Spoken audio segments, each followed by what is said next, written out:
नमस्कार, देवभूमि उत्तराखंड देख रहे हैं आप। आपके साथ मैं हूं हर्ष त्यागी। उत्तराखंड की 5वीं विधानसभा का प्रथम सत्र आज से शुरू हो गया। राज्यपाल के अभिभाषण से उत्तराखंड की 5वीं विधानसभा के पहले सत्र का आगाज हुआ। राज्यपाल अभिभाषण से पहले विधानसभा में विधानसभा अध्यक्ष रितु खंडूरी, भूषण और मुख्यमंत्री पुष्कर सिंह धामी ने राज्यपाल लेफ्टिनेंट जनरल गुरमीत सिंह का स्वागत किया। वहीं मुख्यमंत्री पुष्कर सिंह धामी ने विधानसभा पहुंचकर कहा कि विधानसभा सत्र का आज पहला दिन है, तो मैं सभी को शुभकामनाएं देता हूं और हम सब मिलकर प्रदेश को आगे बढ़ाने का काम करेंगे। आज सत्र के पहले दिन सदन में प्रवेश करने से पूर्व विधानसभा अध्यक्ष ने उन्हें अपने कार्यालय कक्ष में शपथ दिलाई। इस दौरान कांग्रेस के पूर्व नेता प्रतिपक्ष प्रीतम सिंह, विधायक सुमित हृदयेश, भुवन कापड़ी मौजूद रहे। आपको बता दें कि उत्तराखंड के राज्यपाल बनने के बाद लेफ्टिनेंट जनरल गुरमीत सिंह का ये पहला अभिभाषण है। राज्यपाल के अभिभाषण के बाद सरकार नए वित्तीय वर्ष के पहले 4 माह के लिए लगभग 21,000 करोड़ रुपए का लेखानुदान पेश करेगी। वहीं राज्यपाल का अभिभाषण शुरू होते ही विपक्ष ने सदन में महंगाई के विरोध में बैनर दिखाने शुरू किए। विपक्ष ने सत्र के दौरान महंगाई, बेरोजगारी जैसे विषय पर सरकार को घेरने की तैयारी की है। राज्यपाल ने अपने अभिभाषण में सरकार द्वारा अब तक किए गए विकास कार्यों के साथ ही भविष्य के लिए प्रस्तावित योजनाओं के बारे में बताया। उन्होंने ग्रामीण क्षेत्रों में दूरसंचार की सुविधा को और अधिक मजबूत करने के साथ ही शहरों में जरूरत के मुताबिक विकास कार्यों को करने की बात कही।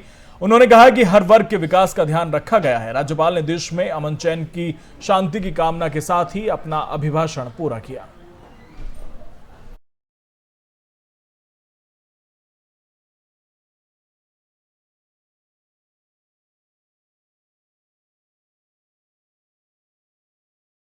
राज्यपाल गुरमीत सिंह के अभिभाषण के साथ उत्तराखंड विधानसभा सत्र के पहले दिन की कार्रवाई शुरू हुई। अभिभाषण के दौरान राज्यपाल ने राज्य सरकार के तमाम योजनाओं और नीतियों का बखान किया। राज्यपाल का अभिभाषण समाप्त होने के बाद सदन के भीतर कांग्रेस विधायक अनुपमा रावत ने महंगाई का मुद्दा उठाया, लेकिन कोई जवाब न मिलने के बाद अनुपमा रावत सदन से बाहर निकलकर सीढ़ी पर धरने पर बैठ गईं। अनुपमा रावत पहले ही अपने दुपट्टे पर महंगाई संबंधित बिंदु लिखकर आई थी और अनुपमा रावत ने कहा कि उत्तराखंड राज्य में लगातार महंगाई बढ़ती जा रही है।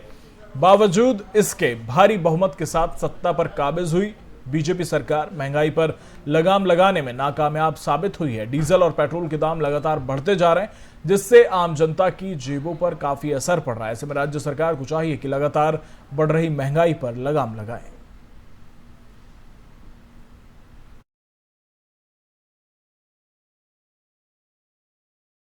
अगर मैं हरिद्वार ग्रामीण के परिप्रेक्ष्य में बात करूं, लगभग 17 दिन मुझे वहाँ की जो मेरे परिवार के जन हैं उन लोगों ने मुझे चुनकर अपनी इस बेटी को यहाँ पर भेजा, विधानसभा में भेजा, लेकिन पूरी तरीके से जो कानून व्यवस्था है वहाँ ध्वस्त नज़र आ रही है। सुबह से लेकर, अगर मैं अपनी बात करूं, सुबह 4-5 बजे से लेकर रात के 2-2, 3-3 बजे तक आम जनता का, कांग्रेस के कार्यकर्ता, बहुत दुख से कहना पड़ा, उनके कॉल आते हैं कि उनको बेवजह जो है पुलिस के द्वारा बुलाया जा रहा है थाना चौकी में, और एक तरफा बिल्कुल पक्षपातपूर्ण जो है कार्रवाई हो रही है। मैंने जो आला अधिकारी थे उनको अवगत भी कराया चिट्ठी के माध्यम से, जो एक प्रक्रिया होती है उससे मैं चली, लेकिन जब मुझे लगा कि बिल्कुल कानून में रुई ठोस दी गई है और कुछ एक तरफा कार्य किया जा रहा है, तो मुझे हम बापू की प्रतिमा लेकर, उनकी तस्वीर लेकर थाने में बैठना पड़ा, क्योंकि मैं चुनी गई हूं तो आम जनता के आशीर्वाद से चुनी गई हूं। मैं चुनी गई हूं तो मेरे जो पार्टी के वर्कर्स हैं उनके हितों की रक्षा करने के लिए, उनके हितों को देखने के लिए, और अगर आम जनता के हितों के लिए और मेरे पार्टी कांग्रेस के वर्कर्स के हितों की अनदेखी की जाएगी तो मैं कभी भी अनुपमा रावत पीछे नहीं। अगर मैं हरिद्वार ग्रामीण के परिप्रेक्ष्य में बात करूं, लगभग 17 दिन मुझे वहाँ की जो मेरे परिवार के जन हैं उन लोगों ने मुझे चुनकर अपनी इस बेटी को यहाँ पर भेजा, विधानसभा में भेजा, लेकिन पूरी तरीके से जो कानून व्यवस्था है वहाँ ध्वस्त नज़र आ रही है। सुबह से लेकर, अगर मैं अपनी बात करूं, सुबह 4-5 बजे से लेकर रात के 2-2, 3-3 बजे तक आम जनता का, कांग्रेस के कार्यकर्ता, बहुत दुख से कहना पड़ा, उनके कॉल आते हैं कि उनको बेवजह जो है पुलिस के द्वारा बुलाया जा रहा है थाना चौकी में, और एक तरफा बिल्कुल पक्षपातपूर्ण जो है कार्रवाई हो रही है। मैंने जो आला अधिकारी थे उनको अवगत भी कराया चिट्ठी के माध्यम से, जो एक प्रक्रिया होती है उससे मैं चली, लेकिन जब मुझे लगा कि बिल्कुल कानून में रुई ठोस दी गई है और कुछ एक हरिद्वार जनपद के ग्रामीण विधानसभा क्षेत्र में विपक्षी कार्यकर्ताओं के उत्पीड़न के आरोप में पूर्व सीएम और वरिष्ठ कांग्रेस नेता हरीश रावत ने 1 घंटे का मौन उपवास किया। दरअसल हरिद्वार ग्रामीण विधायक अनुपमा रावत ने आरोप लगाए थे कि उनके समर्थकों को बीजेपी के इशारों पर परेशान किया जा रहा है और उनसे दुश्मनी निकाली जा रही है। ऐसे में पुलिस सरकार के दबाव में आए दिन उनके समर्थकों को घर से उठा रही है, यहां तक कि उनके छोटे बच्चों तक को बख्शा नहीं जा रहा। अनुपमा रावत ने राज्य सरकार और पुलिस प्रशासन पर उत्पीड़न का आरोप लगाते हुए थाने में अपने समर्थकों के साथ धरना दिया था। इस दौरान वो हाथों में महात्मा गांधी की तस्वीर लिए बैठी थी। उनका कहना था कि ये देश गांधी जी के आदर्शों पर चलता है और इसलिए आज वो उन्हीं की तस्वीर लेकर थाने में बैठी हैं। और इसी पर ज्यादा बातचीत के लिए हमारे साथ कांग्रेस प्रवक्ता गरिमा दसोनी जी हमारे साथ जुड़ गई हैं। गरिमा जी, जो आरोप अनुपमा रावत जी लगा रही हैं कि उनके कार्यकर्ताओं को, उनके समर्थकों को परेशान किया जा रहा है, हरीश रावत जी मौन व्रत रखे हुए हैं, इसे लेकर क्या कुछ कांग्रेस आगे की तैयारी कर रही है कि अगर शासन प्रशासन नहीं सुनता है तो आगे क्या कदम कांग्रेस उठाएगी? देखिए, कांग्रेस पार्टी पूरी तरह से एकजुट है और जिस तरह से हम देख रहे हैं कि पूर्व मंत्री यतीश्वरानंद जो अपने नाम के आगे स्वामी लगाते हैं, वो किस गुंडागर्दी पर उतर आए हैं, किस तरह से यहाँ भारतीय जनता पार्टी की सरकार है, इस वजह से हनक के चलते यहाँ उत्पीड़न किया जा रहा है विपक्ष के नेताओं को। और क्योंकि हरिद्वार ग्रामीण से हार का मुंह देखना पड़ा स्वामी यतीश्वरानंद को, इसलिए वो एक तरह से बिलबिलाए हुए सांप की तरह है और घायल नाग की तरह वो लगातार प्रहार कर रहे हैं। और कांग्रेस के जितने कार्यकर्ता हैं अनुपमा रावत के, तो प्रताड़ित और शोषण उनका किया जा रहा है पुलिस महकमे के द्वारा।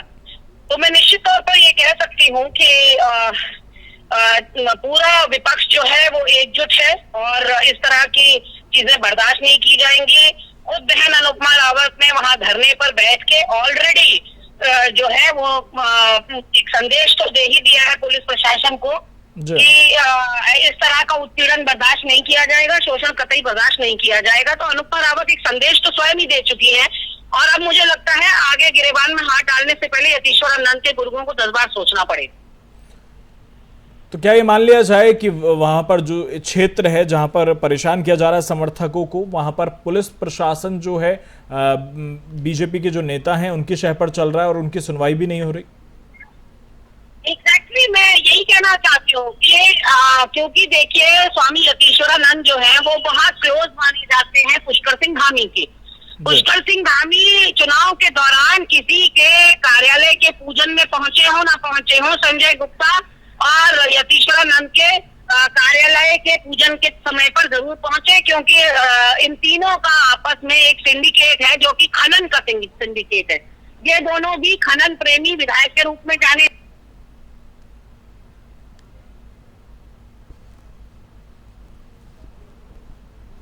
जो है वो मदन कौशिक की जड़ों में मट्ठा डालने के लिए भी थी, पुष्कर सिंह धामी और इन दोनों संजय गुप्ता और यतीश्वरानंद की, और खनन को लेकर भी आपस में बहुत प्रेम था।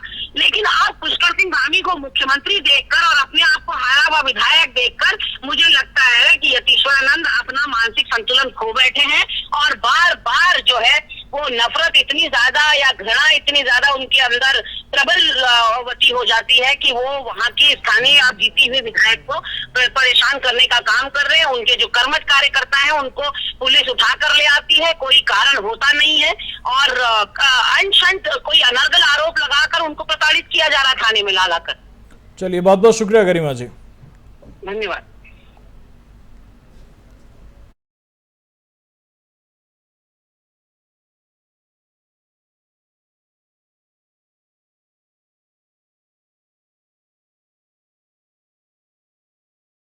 कैबिनेट मंत्री सतपाल महाराज ने एक बार फिर से विभागीय सचिव की सीआर मंत्रियों द्वारा लिखे जाने की मांग की। कैबिनेट मंत्री सतपाल महाराज का कहना है कि उन्होंने ये विषय कैबिनेट के सामने भी उठाया। महाराज का कहना है कि अन्य मंत्रियों को भी ये विषय सरकार के सामने लाना चाहिए। उनका मानना है कि इससे एक अनुशासन आएगा। आपको बता दें कि पूर्व में भी सतपाल महाराज ये मांग कर चुके हैं। उनका कहना है कि अन्य राज्यों में इस तरह की व्यवस्था है, लेकिन उत्तराखंड में एनडी तिवारी सरकार के समय ऐसी व्यवस्था थी जिसे बाद में बंद कर दिया गया। इसे दोबारा शुरू किया जाना चाहिए। कैबिनेट मंत्री सौरभ बहुगुणा और प्रेमचंद अग्रवाल ने भी उनकी मांग का समर्थन करते हुए इसे जरूरी बताया है।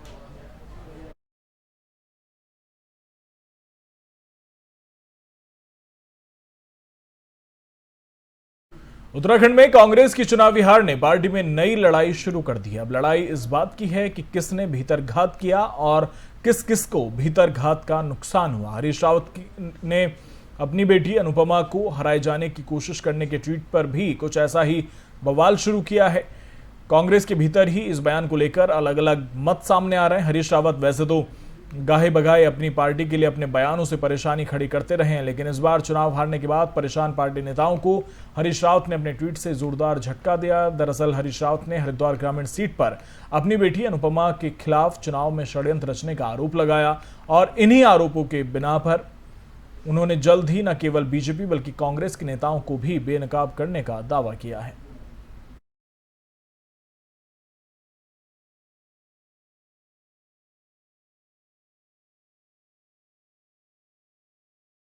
उत्तराखंड कांग्रेस ने नेता प्रतिपक्ष के चयन के लिए राष्ट्रीय अध्यक्ष सोनिया गांधी को अधिकृत किया है। राजधानी देहरादून में कांग्रेस विधानमंडल दल की बैठक में नेता प्रतिपक्ष को लेकर सर्वसम्मति नहीं बन पाई। पार्टी के प्रदेश प्रभारी देवेंद्र यादव की मौजूदगी में विधानमंडल दल की बैठक हुई और इस बैठक में पार्टी के सभी 19 विधायक शामिल हुए और नेता प्रतिपक्ष के नाम पर सर्वसम्मति बनाने का प्रयास किया गया, लेकिन किसी एक नाम पर सहमति नहीं बन पाई और इसके लिए राष्ट्रीय अध्यक्ष सोनिया गांधी को अधिकृत किया गया है कि वो जिसे नेता प्रतिपक्ष की जिम्मेदारी सौंपेंगी, पार्टी के सभी विधायक उसे स्वीकार करेंगे। साथ ही पिछले लंबे समय से पार्टी में नेता प्रतिपक्ष को लेकर घमासान जारी है, जिसमें कांग्रेस के कई विधायकों ने नेता प्रतिपक्ष की जिम्मेदारी संभालने की तैयारी भी कर ली है और वो लगातार अपने लिए पैरवी कर रहे हैं।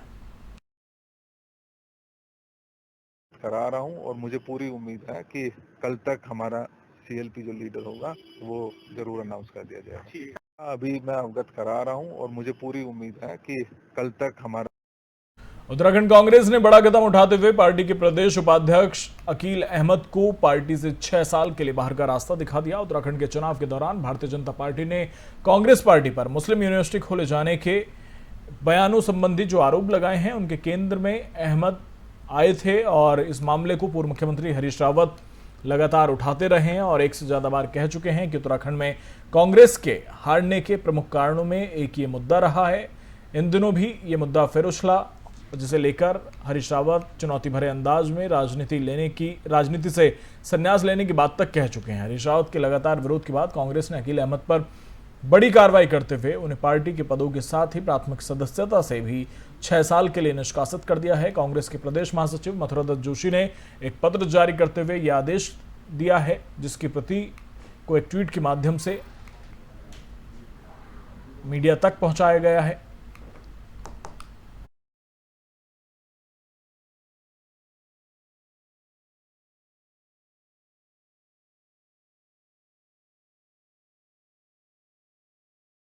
उत्तराखंड में आगामी 25 अप्रैल से गोलजीव संदेश यात्रा शुरू होने जा रही है और यात्रा की तैयारियों को लेकर अपनी धरोहर सोसाइटी ने वेबसाइट लॉन्च की है और इस दौरान मुहिम के मकसद को समझाया गया। इस कार्यक्रम में संस्था के अध्यक्ष सेवानिवृत्त आईपीएस गणेश सिंह मर्तोलिया, राज्य आंदोलनकारी विजय भट्ट, पद्मश्री प्रीतम भरतवाण, लोक गायक नरेंद्र सिंह नेगी, प्रोफेसर दाताराम पुरोहित, राष्ट्रपति पदक प्राप्त हेमंत बिष्ट, राष्ट्रपति पुलिस पदक प्राप्त श्याम सुंदर रोतेला और लाखीराम जोशी मौजूद रहे।